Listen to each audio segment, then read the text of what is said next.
स्पष्ट तौर पर बताया, बिहार अराजक दौर में था, उसको सजाने का काम नीतीश कुमार की सरकार ने किया। बिहार के नौजवानों को रोजगार देने का काम नीतीश कुमार की सरकार ने किया। यही प्रधानमंत्री जी ने स्पष्ट तौर पर देश को संदेश दिया, बिहार को संदेश दिया कि आज यदि बिहार खड़ा है, समृद्धि की ओर है, तो वो नीतीश कुमार जी और एनडीए की सरकार की वजह से। एनडीए के खेमे में सीट बंटवारे को लेकर अंदरूनी मंथन जारी है।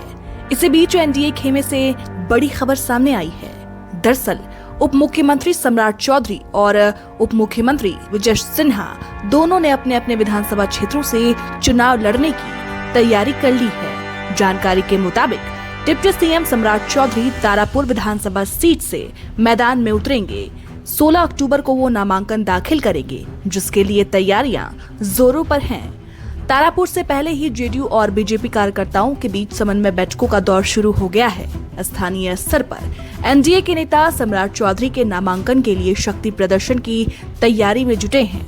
अब बताया जा रहा है कि उनके नामांकन के दिन एनडीए एकजुटता का बड़ा संदेश देने की कोशिश करेगा।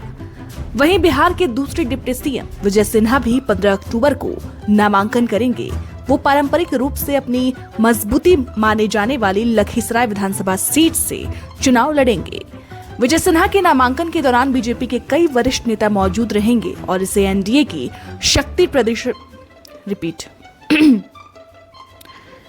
विजय सिन्हा के नामांकन के दौरान बीजेपी के कई वरिष्ठ नेता मौजूद रहेंगे और इसे एनडीए की शक्ति प्रदर्शन सभा का रूप दिया जा सकता है। लखीसराय में पहले से ही बैनर पोस्टर और रोड शो की तैयारियां शुरू हो चुकी हैं।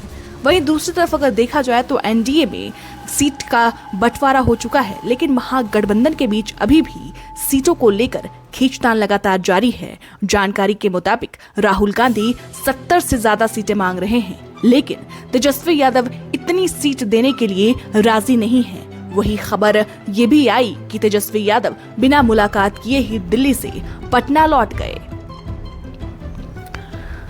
बहरहाल दोनों उप मुख्यमंत्रियों का सक्रिय रूप से चुनाव मैदान में उतरना एक रणनीतिक संकेत है।